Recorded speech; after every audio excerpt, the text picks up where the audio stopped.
Trump क्या कर रहे हैं ना? तो ट्रम्प क्या कर रहे हैं? तो नेगोशिएट करने गए थे ना, इसीलिए लड़ना, मेरा कहना है ईरान को लड़ना है, इजराइल से लड़े ना, अमेरिका से लड़े ना, वो भारत से क्यों लड़ रहा है? मैं एक दो अपडेट और देता हूँ, एक दो अपडेट देता हूँ। एक लाइन सिर्फ ये भाई, हम ठीक बात है, ट्रंप जो कर रहे हैं वो कतई ठीक नहीं, सब उसकी दुरुस्त बिल्कुल सही, लेकिन दुनिया को दुश्मन तो ईरान है। अभी जो ये बातचीत कर रहे थे, और सब छोड़िए ना, आप कहते ना कि सब जाएंगे, कहां गया?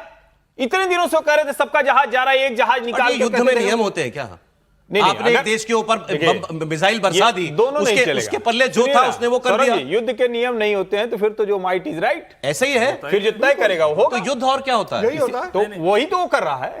तब फिर ट्रंप और ईरान एक बराबर खड़े हैं, उनमें से किसी को आप एक पलड़ा भारी मत कीजिए। बस सारा ब्लेम ईरान को नहीं दे सकते इस वक्त। नहीं तो सारा ब्लेम आप ट्रंप को भी नहीं दे सकते हैं। सौरभ जी, जो हमास, हिजबुल्ला और हौती को अभी भी कर रहा है, सर एक सेकंड नहीं दे सकते। मुझे एक बात बताइए, ईरान के अमेरिका के जितने रणनीतिकार थे, इनके सारे जनरल, इनके सारे थिंक टैंक, फलाना ढिमाका, इन्होंने इस बात की कल्पना नहीं की थी कि वो स्ट्रेट ऑफ हॉर्मुज बंद कर देगा अगर हमने वहां पर हमला नहीं किया? की थी, नहीं, फिर किस बात का युद्ध इसलिए नहीं की थी, इसलिए नहीं की थी कि दुनिया के किसी भी देश में इस तरह का होता तो इंटरनेशनल वाटर नहीं करते, कभी नहीं बंद किया गया। अहंकार था कि हम 48 घंटे के अंदर ईरान को टिका देंगे और हम जो चाहेंगे वहां रिजिम। अरे एक सेकंड, मैं आपको दो खबरें देता हूं सर, एक सेकंड में आ गया, तो घुटने पर आ गया अमेरिका। दो खबरें देता हूं, इससे आपको गल्फ के जो और देश हैं भाई, उनका भी तो बहुत कुछ, उनका भी सब कुछ दांव पे लगा हुआ है, और यूरोप ये क्या सोच रहे हैं, इस पे क्या करेंगे, ये अंदाजा लग जाएगा। यूएई की सबसे बड़ी ऑयल कंपनी ने, यूएई ने नहीं, ऑयल कंपनी ने ईरान को धमकी दी है। Abu Dhabi national oil company ने कहा है कि यह हॉर्मुज अकेले ईरान का नहीं है जो वो इसे बंद कर देगा। एडनॉक के चीफ एग्जीक्यूटिव ने कहा कि दुनिया इसे बर्दाश्त नहीं करेगी। हॉर्मुज की सिक्योरिटी, हॉर्मुज की सुरक्षा एनर्जी सिक्योरिटी के लिए जरूरी है, और कोई भी देश यहां से आवाजाही रोककर पूरी दुनिया को ब्लैकमेल नहीं कर सकता। तो यह गल्फ देशों का रुख है कि ये हम नहीं होने देंगे। अभी तक वो इस जंग में नहीं आए थे, लेकिन क्या ईरान और डोनाल्ड ट्रंप दोनों उनको इतना मजबूर कर देना चाहते हैं कि भाई तुम भी लड़ो? दूसरा, डोनाल्ड ट्रंप से ब्रिटेन के प्रधानमंत्री बहुत परेशान है, अब तो वो इंटरव्यू में कहने लगे हैं ये। कीयर स्टारमर ने खुले मंच से ट्रंप की नीतियों की खूब आलोचना की थी और मौजूदा हालात के लिए उन्होंने अमेरिका को और ट्रंप को जिम्मेदार बताया था।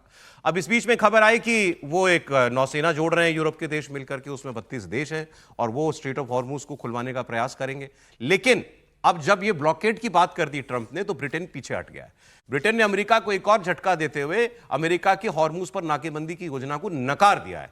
कीयर स्टारमर कह रहे हैं कि ये तो आप और उकसावे की कार्रवाई कर रहे हो, हमें तो डी एस्केलेट करना है, आप तो और एस्केलेट कर रहे हैं। तो ट्रंप इस अभियान में ट्रंप फिर अकेले पड़ते हुए दिखाई दे रहे हैं। देखिए, इसमें एक चीन का एंगल भी है जो जोड़ना बहुत जरूरी है। पहला, ट्रंप साहब ने या CIA ने यह कहा कि ये इनको मैनपैड्स जो है, उनको मिसाइल्स या रॉकेट फेंकने वाले जो इंडिविजुअल छोड़ सकते हैं, उनको सप्लाई कर रहे हैं, यानी आर्म सप्लाई कर रहा है ईरान को चीन। तो ये एक एंगल डाल दिया। साथ ही साथ उन्होंने यहां ईरान से भी, चीन से भी कॉन्फ्रंटेशन की बात कर दी। अब बताइए ना, 90% ईरानी तेल तो चीन जाता है। अब चीन क्या करेगा? जाहिर है चीन किसी ना किसी तरह रिएक्ट करेगा। अब ये पूरी तरह से एक्सपैंड करते जा रहे हैं इस रीजन को। अब क्या होगा? अब वो कीयर स्टारमर ने बिल्कुल सही कहा कि अब हमें दो बड़े गुंडों को झेलना पड़ेगा इंटरनेशनल वाटर्स में।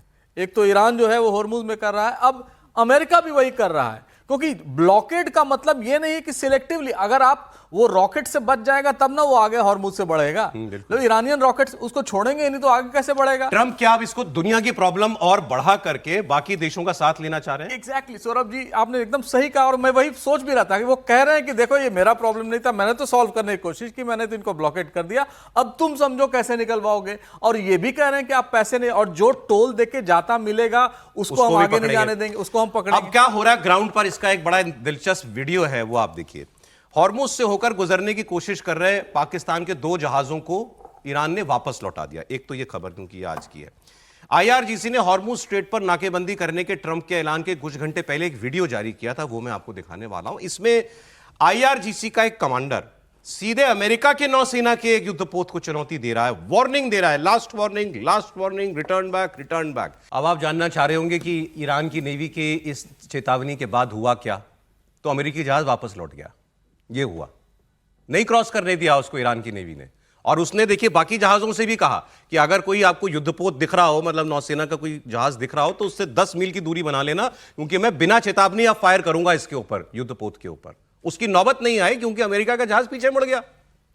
ये तो ट्रंप करवा पा रहे हैं, वहां पर उनका जहाज नजदीक भी नहीं जा पा रहा है स्ट्रेट ऑफ हॉर्मुज के। अब आप देखें, ईरान ने अमेरिका से एक बार फिर हमले, जो नुकसान हुआ है उसकी भरपाई करने की मांग की है। ईरानी सांसद ने कहा है कि अगर अमेरिका नुकसान की भरपाई नहीं करता है तो तेहरान फारस की खाड़ी में दुश्मन के जहाजों को जब्त करेगा और बेचेगा। साथ ही ईरान ने यह भी कहा है कि हम किसी एनिमी वेसल को स्ट्रेट ऑफ हॉर्मुज के पास भी नहीं आने देंगे। अब ट्रंप की बात सुन लीजिए। ट्रंप की माने तो हमें तो यह पता चला, मतलब अमेरिका को यह इस्लामाबाद जाके पता चला कि ईरान कितना डरा हुआ है। इस्लामाबाद टॉक्स के दौरान उन्हें आभास हुआ कि अरे भाई हम तो बड़ी मजबूत परिस्थिति में हैं।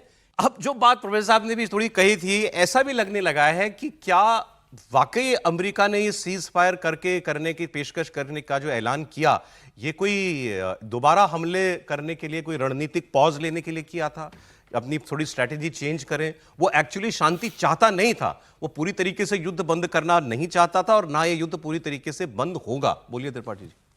नहीं देखिए, ये मतलब उस तरह से कहें तो अमेरिका जिस अंदाज में रहता है उसमें यही लगता है कि हर वक्त तो युद्ध करेगा, लेकिन मुझे नहीं लगता कि ट्रंप अभी युद्ध में जाना चाहते हैं। मैं बड़ा स्पष्ट हूं इस पर, और मुझे बहुत क्लैरिटी के साथ दिख रहा है कि ट्रंप पूरी तरह से इस युद्ध से बाहर निकलने का रास्ता खोज रहे हैं। लेकिन चूंकि आईआरजीसी की कमांड इतनी ज्यादा है, वहां जो रेडिकल, जो जिसको बार बार गल्फ कंट्री के लोग कहते हैं, यूएई और सऊदी के लोग, कि मुल्ला रिजीम वहां भी बहुत ताकतवर है, उसकी वजह से ये नहीं हो पाया।